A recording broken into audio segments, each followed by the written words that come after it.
Hey folks, welcome to FiddleHed Fiddle Lessons. I'm going to show you how to take a beginner tune, Mary Had a Little Lamb, and add rolls, which is an Irish variation.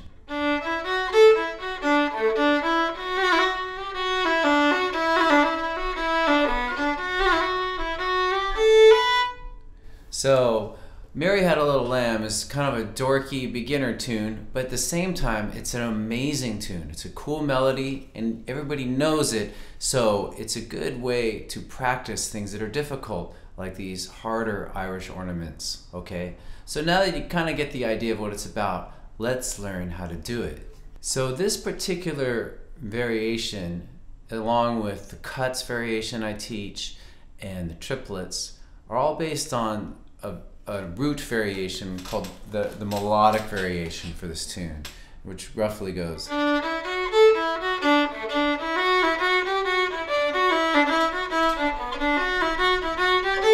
It's all eighth notes that are using notes from the D major scale to fill out this simple melody.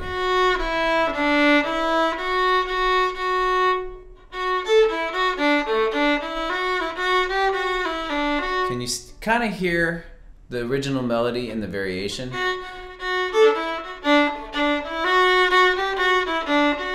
So anyway, it's kind of just a fun exercise. You know, you would never hear anybody play this in an Irish session, but it'll prepare you for doing that. So what I'm going to do now is I'm not going to go into as much microscopic detail with finger charts on how to play everything. I'm going to focus on what the rolls are in this tune, what the variations are. I'm also going to show you how to do it in the upper octave. So, starting with this part, we had a roll on D2. Slowing that down, it's 2, 3, 2, 1, 2. And faster.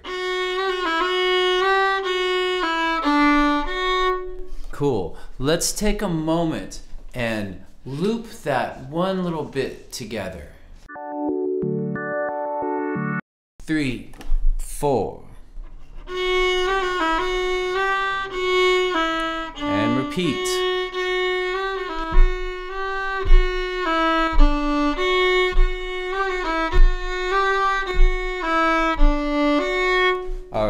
So there I played the roll very slow. Do, do, do, do, do, do, do, do.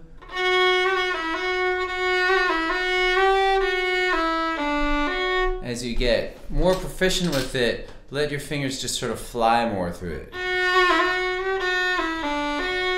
Now, I'll also take this moment to say there's another way to do the roll. I call this the delayed roll. Like there's a little bit of delay before the roll happens. But you could also have that roll happen right away, like. Do you hear the difference?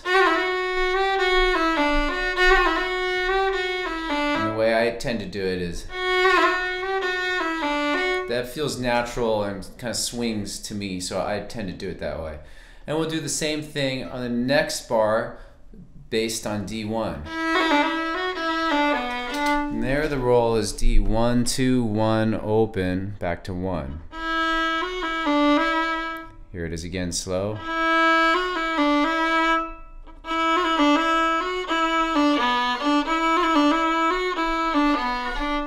Alright, and so that covers all the rolls in the A part. Alright, so if you just master those two rolls, the one on D2 and D1, you have the rest of the A part. And in general, this lesson is part of the Irish Fiddle variation course. And in general, with the variations I presented, I try to not have variation all over the place. I try to have a few key things so you can master those, and then kind of I like to suggest that, yeah, you could do it more, or you could do it less, you know, or you could mix and match. But for now, we're just going to do this one thing here and try to just really get that. This is kind of the strategy. Okay, so now we're going to do the exact same thing, but up an octave. Transposing is a super powerful tool, but it's also a form of composing because we've now created the B part for this arrangement that I came up with. You know, it's very simple. Just take the first version and just do it higher.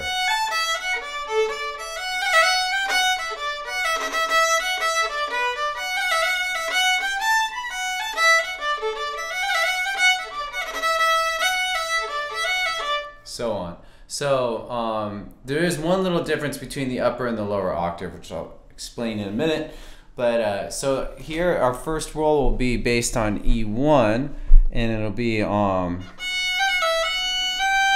so 1, low 2, 1, open 1, and the timing.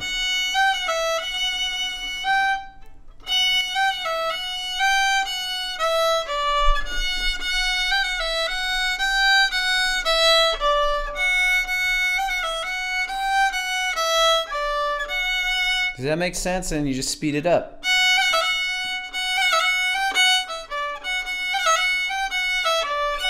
Okay, the third bar of this arrangement, I kind of deviate and just do a triplet with open E.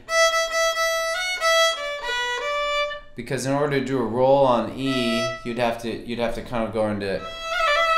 So for advanced players, if you want to do a roll on that E note, you can go to the A string, or to do it with second finger. So that's not, I'm not going to go too much into that in this lesson, but that is a way you could do the roll there. I take a more like beginner, and kind of like most fiddlers wouldn't, I think, do that. You know, most fiddlers stay in first position.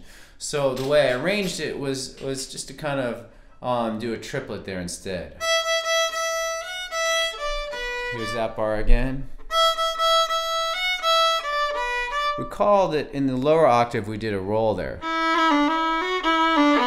But we could have done a triplet there. So basically the only roll we need to get for the B part is around that 1 that we just covered. Alright, so now that you've got that, you should be able to do the entire B part of this. I'll just play the B part once so you can hear the whole thing.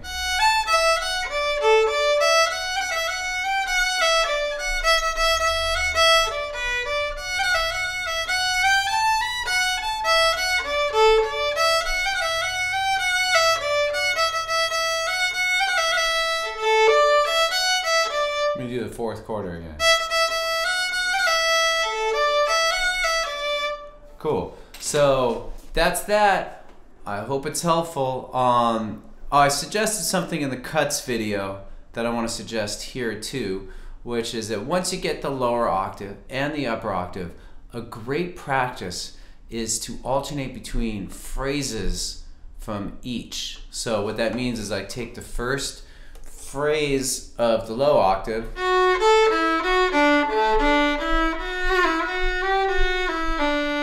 and then play the same thing in the upper octave.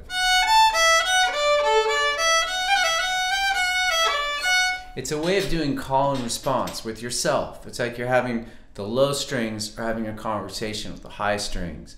So this is great. It's a great way just purely for learning and getting better at your technique, improving your ear. It's also kind of laying the foundation for doing improvisation and even composing. Because in a way, we've composed something by doing this. So that's a great practice. You can do it with anything, any tune you know. If you're working on something else, you can do that with. And I'm going to do some lessons specifically on that practice soon. So as usual, thank you for watching, for all your kind comments and your good questions. That's helping to shape FiddleHed by your interaction. All right, so keep it up. And keep practicing. Keep on fiddling. Keep on keeping on. All right, enough keeping. Just go. Go fiddle with it. Go to FiddleHed.com for a progressive, step-by-step course outline, color-coded tabs, play-along tracks, sheet music, and much more. Thanks for watching the videography. Excellent. And don't forget to subscribe. Thanks.